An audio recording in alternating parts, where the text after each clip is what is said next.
Hey everyone, it's LS, and this is another item reveal video. Riot just put this out a couple of hours ago. This is my first time really going over it in depth. I had a couple of tweet chains about it on Twitter and gave my general thoughts there. There were a lot of people that seemed to think that I was being sarcastic when I said that I thought the item was beautiful. So, Anathema's Change is the new item. It's a targeted resist item, 2,500 gold, which puts it on a very, very low end of gold cost. This is kind of broken for a legendary.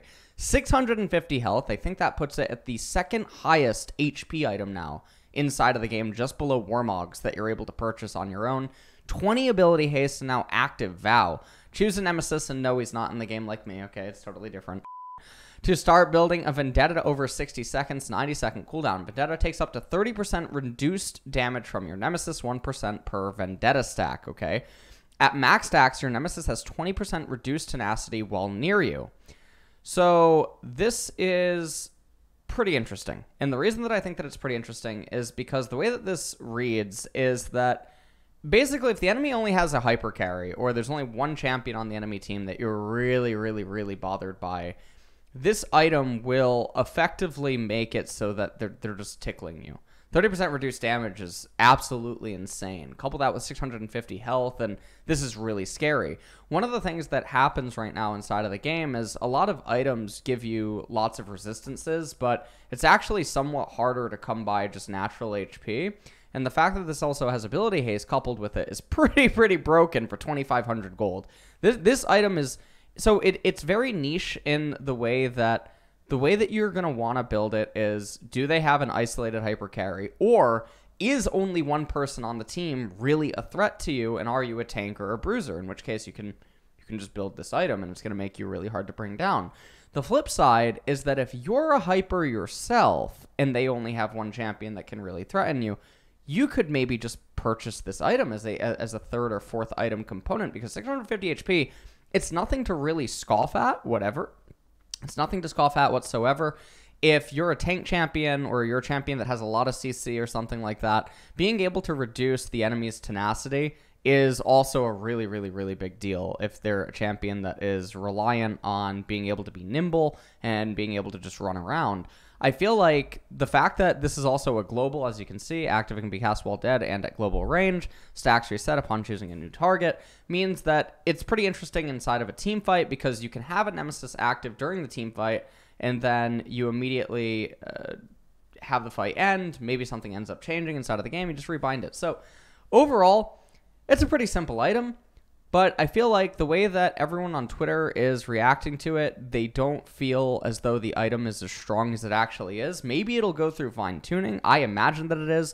This is one of those things that I initially look at, I think about it a little bit more, and I get the same feelings that I initially felt about Moonstone Renewer when it just clicked and it became apparent that the item was the best aura item pretty much inside of the game because of its synergy with other items.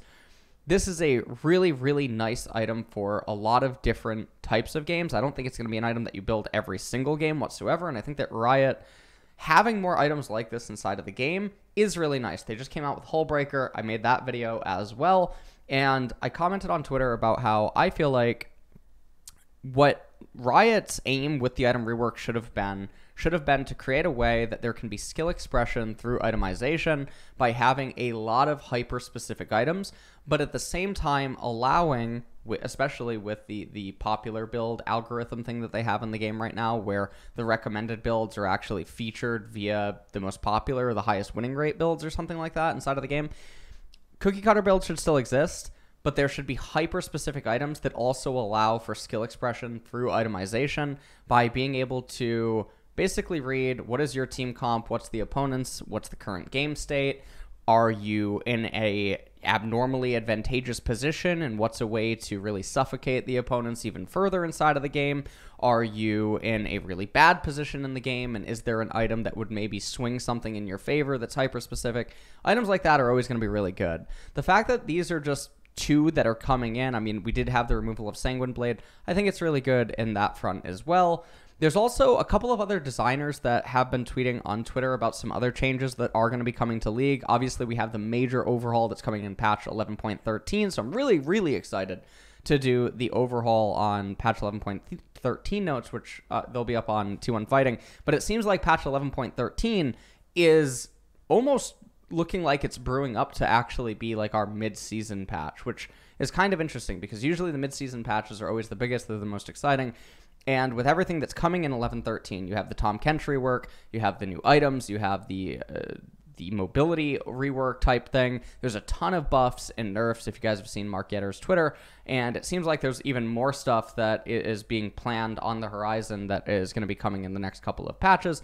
And then obviously we also have the leaks that have been on Reddit that apparently the next champion is like a mid lane marksman or something like that. I'm sure you guys, it's even up. It's like Ashcon mains or something. The Sentinel of Light, the Lost Sentinel or something like that. I know there's not a whole lot of gossip about him right now, but apparently he's leaked via some Chinese leak on skins or something. Has something to do with Ruination and the whole Viego storyline that's going on right now, so that makes sense. We also know that the Yordle is supposed to be coming at some point in time, and so this is all good. You have the Mundo rework, which just came out, and it just feels like League is getting a lot of stuff coming in this summer, and that makes me feel pretty happy, and I'm just happy with the direction that Riot's going, especially with items like this. Very excited to wake up to it. Anyways, I hope you guys enjoy videos like this. I know that there's not much more to go over other than just this item, but I do enjoy being able to just sit down and talk about stuff like this because these are the type of things that I enjoy seeing and I enjoy thinking about. And honestly, I haven't been excited for items in a long time, or really anything that happens with patch changes. But just the other day, I think I was on a game on stream and I was playing Malphite or something, and I just thought to myself like, wow, there's no items that are actually giving me what I want, which I just wanted more HP.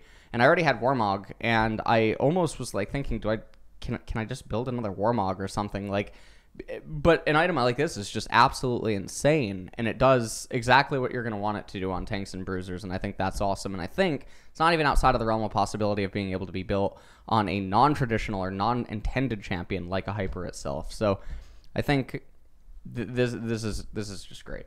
So here you go.